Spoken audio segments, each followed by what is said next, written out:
Middle east में एकमात्र दुनिया का यहूदी देश है इजराइल। इजराइल घिरा हुआ है कई सारे अरब देशों से, कई सारे मुस्लिम देशों से। ऐसे में उस पर खतरे की घंटी हमेशा बनी रहती है और सबसे बड़ी चुनौती अगर मिडिल ईस्ट में उसके लिए कोई है तो वो है हमास।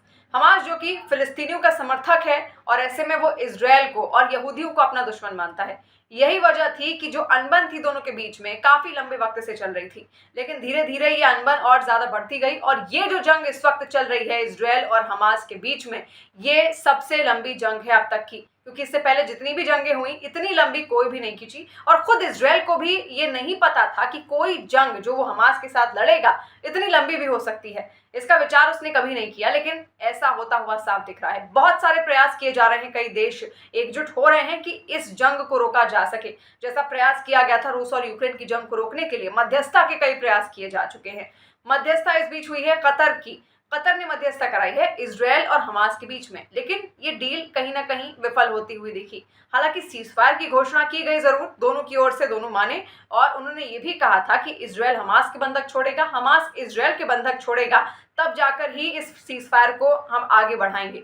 तो 6 दिन तक इस सीजफायर चला, लेकिन एक बार फिर से दोनों एक दूसरे के आमने सामने हैं, क्योंकि अमेरिका ने अब ये दावा किया है, ये आरोप हमास पर लगाया है कि जैसे ही सीजफायर खत्म होने वाला था और उसको बढ़ाने पर विचार किया जाना था, उससे पहले ही हमास ने कई सारे रॉकेट इजराइल पर दाग दिए और मजबूरन इजराइल को एक बार फिर से हमले शुरू करने पड़े हमास के खिलाफ, हमास को खत्म करने के लिए। यानी कि शांति की ओर रास्ता ढूंढा जा रहा था, लेकिन अचानक से हमास कई सारे हमले कर देता है। और जो एक्सपर्ट्स हैं वो ये भी मान रहे थे कि हमास इसी वजह से खुद को इस सीज फायर के दौरान ही तैयार कर रहा था। बंधकों को रिहा करने का तो उसके पास बहाना था, लेकिन उसको खुद को मजबूत करने के लिए वक्त मिल गया। और अब जो डेटा निकल कर सामने आ रहा है उसके मुताबिक अब तक सीज फायर के बाद, यानी कि कल से 200 से भी ज्यादा जो फिलिस्तीनी हैं वो उसमें मारे जा चुके हैं। यानी देखिए किस तरीके से जो बदलाव है वो यहाँ पर देखने को मिल रहा है। और इजराइल का जो दावा है वो है 400 ठिकानों को तबाह करने का हमास के, जो गाजा पट्टी में बने हुए हैं। और कई सारे जो संगठन है वो भी निकल कर सामने आ रहे हैं। डॉक्टर्स विदाउट बॉर्डर्स ने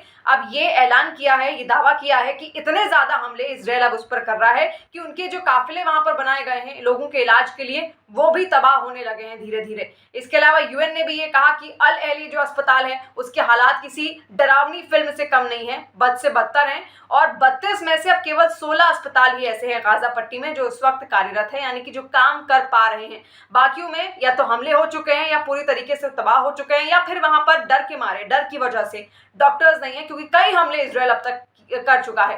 तो इजरायली सेना लगातार आगे बढ़ती जा रही है और इजरायली सेना ने साथ साथ ये भी कहा है दक्षिणी गाजा में जितने भी लोग हैं वो रफा बॉर्डर की तरफ चले जाएं। तो रफा बॉर्डर जो कि मिस्र की तरफ है, वहां पर वो चले जाएं ताकि उनको नुकसान ना पहुंचे, उनके परिवार को नुकसान ना पहुंचे और वो महफूज रह पाए। इसके अलावा जो आंकड़े हैं 14,800 फिलिस्तीनियों की अब तक मौत हुई है। तो देखिए कई रॉकेट यहाँ पर लगातार दागे जा रहे हैं, लेकिन अमेरिका का बड़ा दावा भी निकलकर सामने आ रहा है। उसने ये साफ कहा कि ये सब कुछ एक बार फिर से हमास की वजह से होता हुआ दिखा, क्योंकि सीज फायर जैसे ही खत्म होने वाला था और इस बात पर विचार किया जा रहा था कि सीज फायर को आगे बढ़ाया जाए, हमास ने अचानक जो हमले हैं वो शुरू कर दिए, जिसकी वजह से अब जवाबी कार्रवाई इजराइल की तरफ से की जा रही है।